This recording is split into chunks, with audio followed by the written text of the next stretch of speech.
আমরা কালকে রাত্রিরে ডেলোতে ছিলাম। ডেলোর ঠিক ডেলো পার্কের যে জিটিএর টুরিস্ট লজটা আছে তার সামনেই 300 মিটারের মধ্যেই এই ব্লিজ হোমস্টেতে আমি দেখাবো।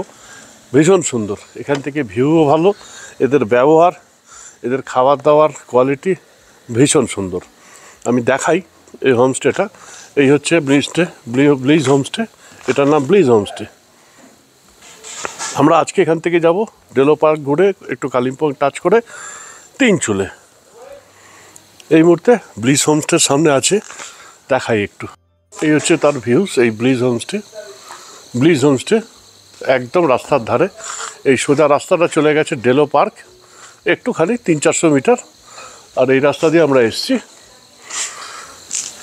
খাওয়া দাওয়া ভীষণ সুন্দর এবং সবথেকে বড় কথা এদের ব্যবহার, এদের সার্ভিস ভীষণ সুন্দর। এই একদম ঢুকেই সামনে রেস্টুরেন্ট আছে, রেস্টুরেন্টে খাওয়া দাওয়ার ব্যবস্থা ভীষণ ভালো। এই হচ্ছে রেস্টুরেন্টটা, দেখিয়ে নিই। আমরা এখন ব্রেকফাস্ট করব।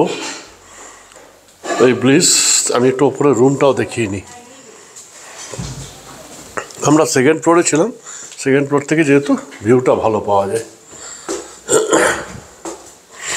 রুমগুলো খারাপ না, স্ট্যান্ডার্ড রুম।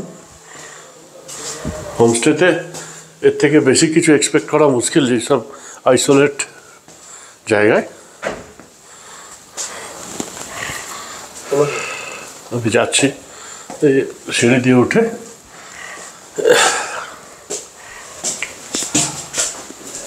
আর এই হোমস্টের আরেকটা সব থেকে ভালো, ভীষণ ঝকঝকে পরিষ্কার।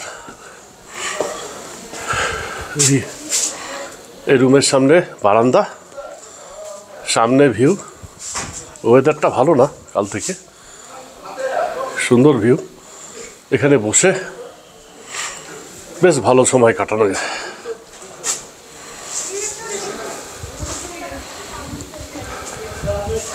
এখানে পাশাপাশি কয়েকটা আছে হোমস্টে, ব্যাস এইটুকুনি এই ডেলো। আমি রুমটা একটা দেখাই।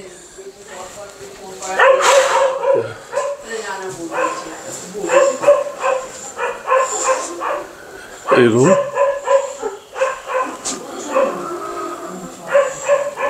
এটা বড় রুম। টিভি আছে রুমে কিন্তু চলে না। এই একটা ডবল বেডরুম।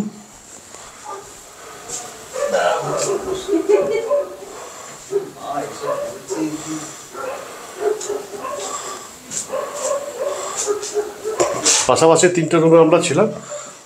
টয়লেটটাও খারাপ না, আমি টয়লেটটা দেখাই। পরিষ্কার পরিচ্ছন্ন, গিজার আছে, সার্ভিস খুব ভালো এদের। এটা একটা ছোট্ট ডবল বেড, এটা আমি ছিলাম একা। পাশে 2টো রুম দিয়ে এই ব্লিজ। এখানে প্যাকেজ সিস্টেমই করে, থাকা খাওয়া নিয়ে ভালো জায়গা। আমরা এখন ব্রেকফাস্ট শুরু করে বেরিয়ে যাব। এই গাছটা টমেটো গাছ, এরকম টমেটো গাছ কিন্তু দেখিনি। লাভলি।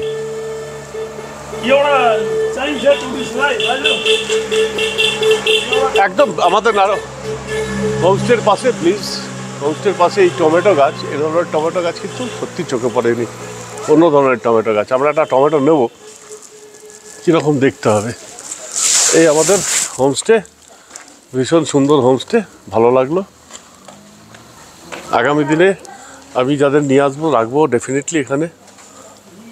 ডেলোর এই কটাই আছে, বেশি কিছু নেই। পাশে ডেলো পার্কেরটা আছে, কিন্তু ভালো জায়গা, পরিষ্কার পরিচ্ছন্ন এবং রিজনেবল, খাওয়া দাওয়া ভালো। এই দিদি আমাদের একটা টমেটো দেবে।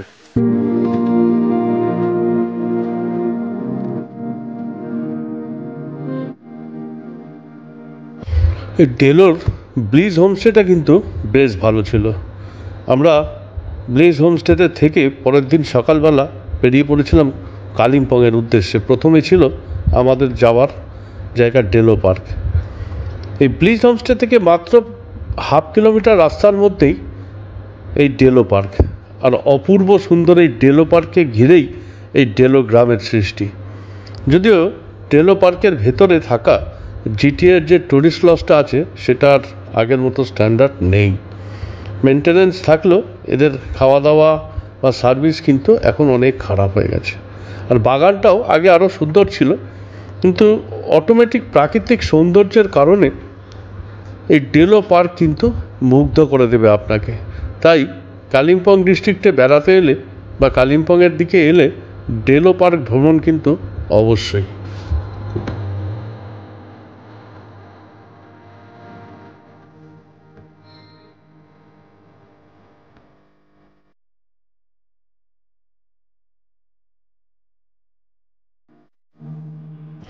বিরাট এরিয়া নিয়ে এই ডেলো পার্ক, আর প্রচুর গাছগাছালি, ফুলের বাগান এবং বিভিন্ন সাইটে একদম ভিউ পয়েন্টগুলো থাকাতে এখান থেকে প্রাকৃতিক সৌন্দর্য দূরের বা নিচের ভীষণ সুন্দর দেখা যায়। ওয়েদার ক্লিয়ার থাকলে এখান থেকে কিন্তু কাঞ্চনজঙ্ঘা ভীষণ সুন্দর দেখা যায়। আর ডেলো পার্কের থাকার ব্যবস্থাটা আগে অসাধারণ ছিল। এই ডেলো পার্কে থাকার জন্যই লোকে চলে আসতো ছুটে। যদিও ডেলো পার্কে এখন অনলাইন বুকিং হয় না। ডেলো পার্কের বুকিং একমাত্র Siliguri GTA hill council office আর কলকাতার গোর্খা ভবন থেকেই হয়।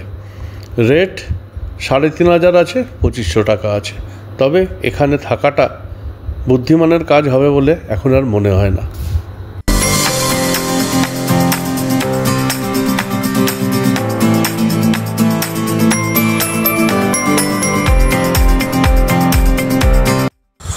ঠিক কালিম্পং ডিস্ট্রিক্টের ডেলো ১৭৪০ মিটার হাইট এই Delo park, one of the best place north বেঙ্গলের হিল এরিয়ার, এবং ভীষণ সুন্দর। যদিও এই ডেলো পার্কের ভেতর টুরিস্ট লজটা মেনটেনেন্স ঠিক মতো নেই, যেটা আগে দুর্দান্ত ছিল, কিন্তু ভিউ অসাধারণ।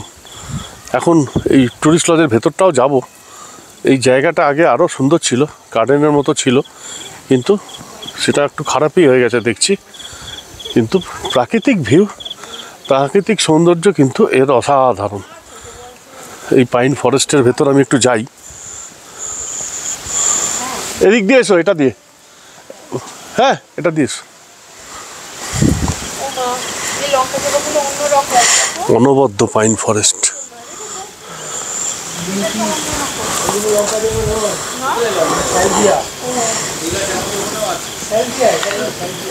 ঘন পাইনের ফরেস্ট।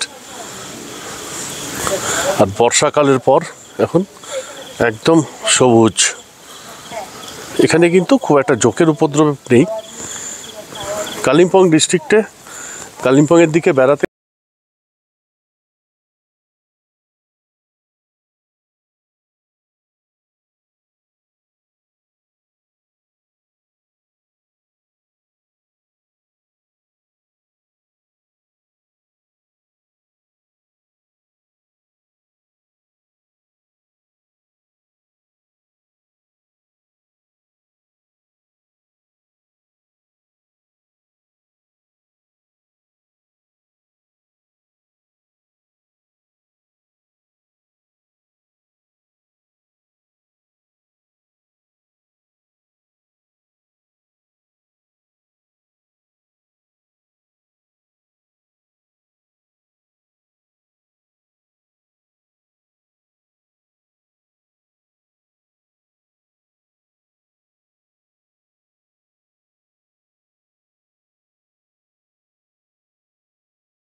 পার্কের বেঞ্চে টুরিস্ট লজটা গেছিলাম ভেতরে, আগে আমি দুবার থেকে গেছি, ভীষণ সুন্দর ছিল, কিন্তু সত্যি কথা এখন মেনটেনেন্স একদমই নেই, গেস্টও এখন নেই, অফ সিজন তো ঠিকই, কিন্তু এখানে ভেতরটা এখনও ছিমছাম, কিন্তু 2500 আর 3500 টাকা রুম রেন্ট। অনলাইনও বুকিং হয় না, হিলকার্ট রোডে অফিস আছে, অফিসটা আমি চিনি, সেই অফিস থেকেই বুকিংটা হয়। আর ফুড যারা থাকে তাদের জন্যই প্রোভাইড হয়। যে রেস্টুরেন্টটা ছিল সেখানে বাইরে থেকে খাওয়া যেত, সেটা বন্ধ। আর এই পার্কটাও কিন্তু আরও ভীষণ সুন্দর ছিল, ফুলে ঘেরা, এখনও সুন্দর, ন্যাচারাল বিউটি সুন্দর, কিন্তু মেনটেনেন্সটা ঠিক মতো নেই। কিন্তু আপনাকে কালিম্পংয়ে ঘুরতে এলে এটাই কিন্তু মেন আকর্ষণ, এখানে কিন্তু আপনাকে আসতেই হবে।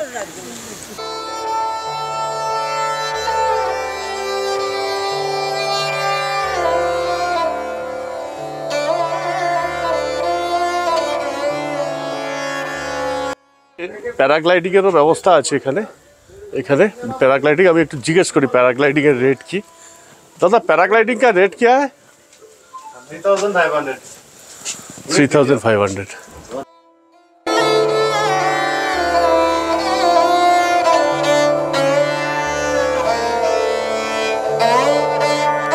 ডেলো পার্ক দেখে আমরা চলে গেছিলাম কালিম্পংয়ের আর এক অন্যতম সুন্দর জায়গা, Graham Sans and school. Fantastic এই জায়গা, কিন্তু আপনাকে দেখতেই হবে এবং মুগ্ধ হয়ে যাবেন ইতিহাসের পাতায় পৌঁছে। কালিম্পংয়ের আর এক অন্যতম দ্রষ্টব্য স্থান, অন্যতম সেরা জায়গা, হেরিটেজ সাইট। 1900 সালে ডক্টর জন অ্যান্ডারসন গ্রাহাম এই জায়গাটা তৈরি করেছিলেন। এই স্কুল তখন স্কুল ছিল না, যেটা এখানে উনি একজন মিশনারি অফ চার্চের ছিলেন, এখানে এসে লোকাল কমিউনিটির জন্য প্রচুর উন্নতি সাধন করেছিলেন এই কালিম্পংয়ের।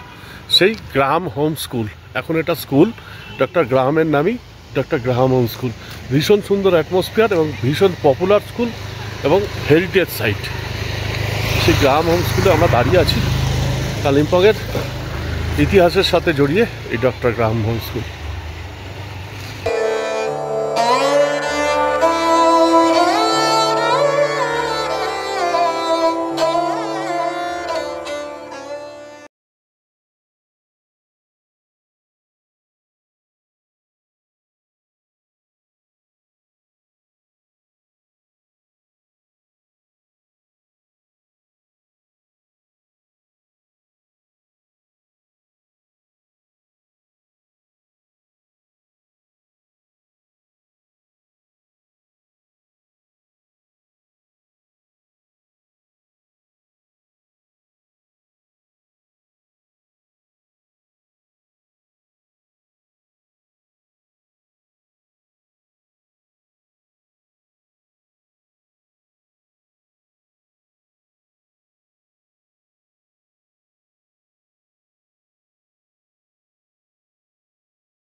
মর্গান হাউস ভ্রমণ ছিল আমাদের কালিম্পং ভ্রমণের সব থেকে বেশি উল্লেখযোগ্য ঘটনা, কারণ এই মর্গান হাউস ঐতিহাসিক এবং এর মাহাত্ম্য প্রচুর। এই মুহূর্তে এটা ওয়েস্ট বেঙ্গল ট্যুরিজম গভর্নমেন্টের আন্ডারে, এবং এখানে মেন বিল্ডিংটা আন্ডার কনস্ট্রাকশন। 2025 এপ্রিলে খুলবে। আমাদের বিশেষভাবে পরিচিত আমার দুই দাদার, আমার জাতীয় দাদার ফোনে ভেতরে ঢোকার অনুমতি শুধু নয়, আমরা বেশ খানিকক্ষণ ঘুরে দেখে নিয়েছিলাম এই মর্গান হাউস, আর অসাধারণ লেগেছিল এই মর্গান হাউস। আর যে মিথ প্রচলিত আছে বাজারে হন্টিং হাউস নিয়ে, সেটা বুঝতে পেরেছিলাম সম্পূর্ণটাই মিথ্যে। মর্গান হাউস ভ্রমণ আমাদের এই কালিম্পং ভ্রমণের সব থেকে বেশি উল্লেখযোগ্য ঘটনা। হেরিটেজ সাইট মর্গান হাউসের ভেতরে আমরা ঢোকার সৌভাগ্য পেয়েছি। আমরা এখন এখানে একটু চা খেয়ে বেরোবো। এটা একটা আমাদের কালিম্পং ভ্রমণের বিরাট পাওনা। ফায়ার ইয়ের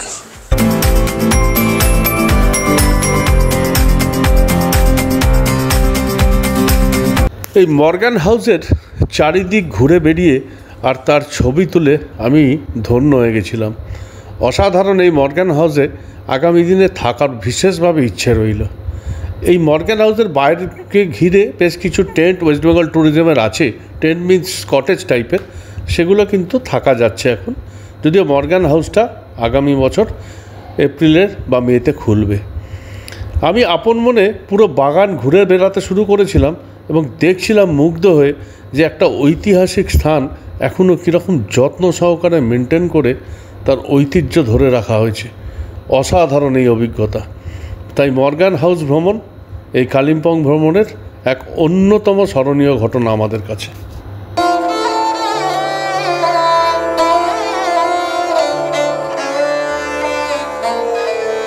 বিরাট সৌভাগ্য যে মর্গান হাউসে আমি সামনে দাঁড়িয়ে আছি।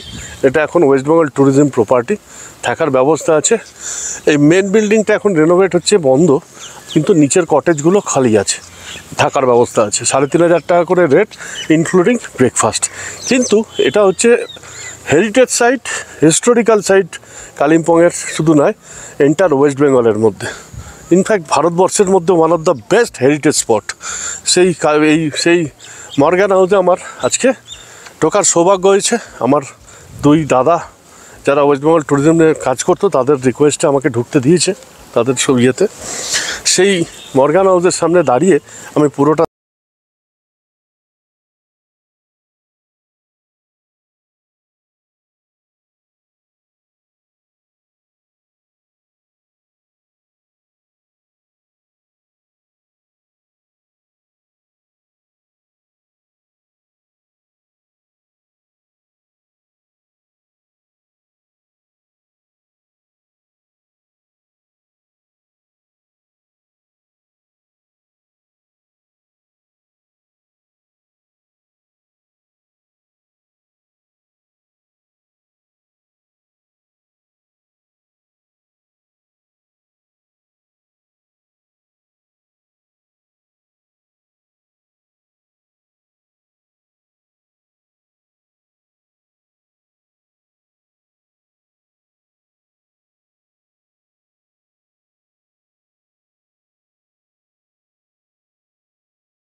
কালিম্পং থেকে বেরিয়ে এখন তিনচুলে যাওয়ার পথে, একদম তিস্তার ধারে, মারাত্মক জলের এখনও ফোর্স।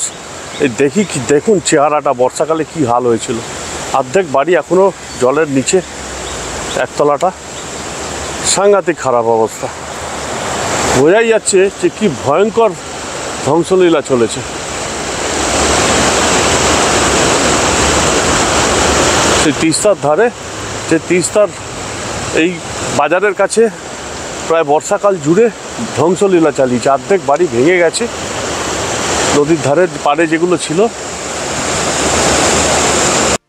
কালিম্পং থেকে আমাদের পরের গন্তব্য ছিল তিনচুলে, আর এই যাবার পথেই পড়েছিল তিস্তা বাজারের সামনে সেই ভয়ঙ্কর তিস্তার রূপ, যা বর্ষাকাল জুড়ে এই তিস্তা বাজার অঞ্চল তাণ্ডব লীলা চালিয়েছে এবং এখনও তার চিহ্ন রয়ে গেছে, বিভিন্ন গাছ, বিভিন্ন বাড়ির ধ্বংসাবশেষ।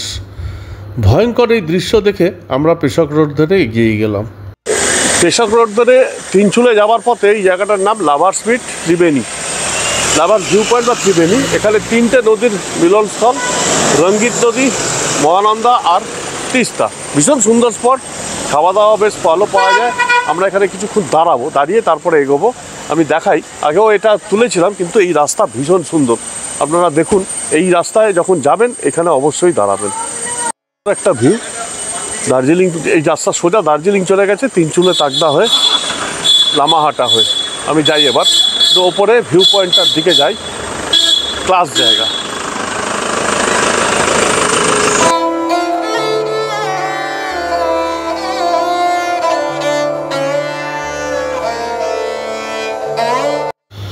তিস্তা বাজার ক্রস করে আমরা তিনচুলে যাওয়ার পথে ধরেছিলাম পেশক রোড, আর এই অপূর্ব এই পেশক রোডের ঢোকার সাথে সাথেই পড়বে এই লাভার্স মিড পয়েন্ট বা ত্রিবেণী।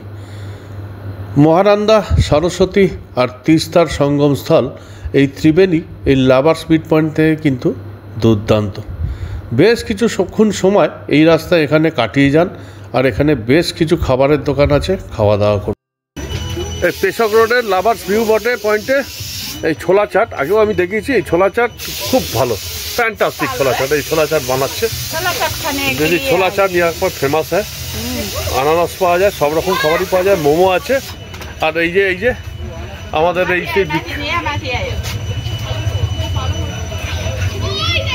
এখানে আমরা এখন একটু খাই, ছোলা চাট খাবো, এখানকার ফেমাস ছোলা চাট। अच्छा, छोला चाट के बारे में आप बता दीजिए कुछ।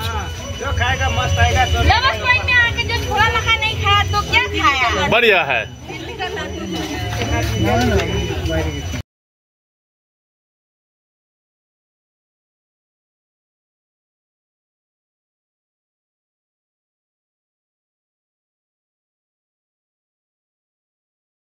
যাওয়ার আগে এটা হচ্ছে গোমফাদারা ভিউ পয়েন্ট, ভীষণ সুন্দর জায়গা। তিনচুলে পেশক রোড ধরে তিনচুলে যাওয়ার পথে এই জায়গায় অবশ্যই দাঁড়াবেন এবং ভীষণ সুন্দর জায়গা।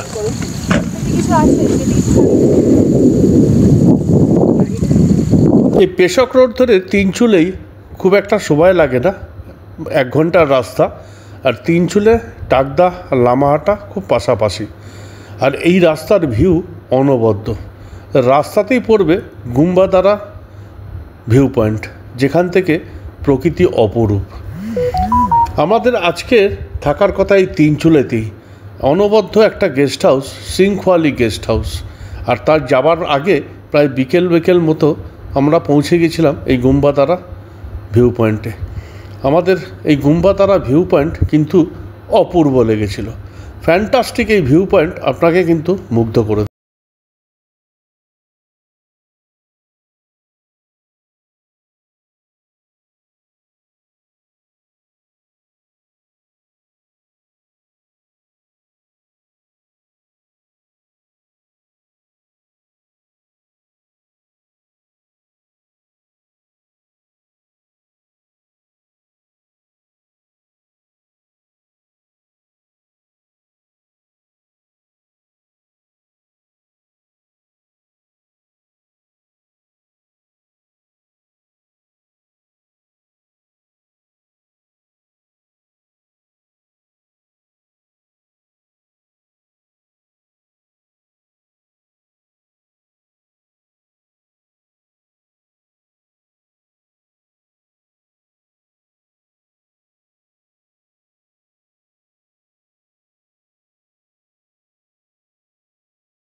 আজকে কালিম্পং ভ্রমণের এই দ্বিতীয় দিনের দ্বিতীয় পর্ব এখানেই শেষ।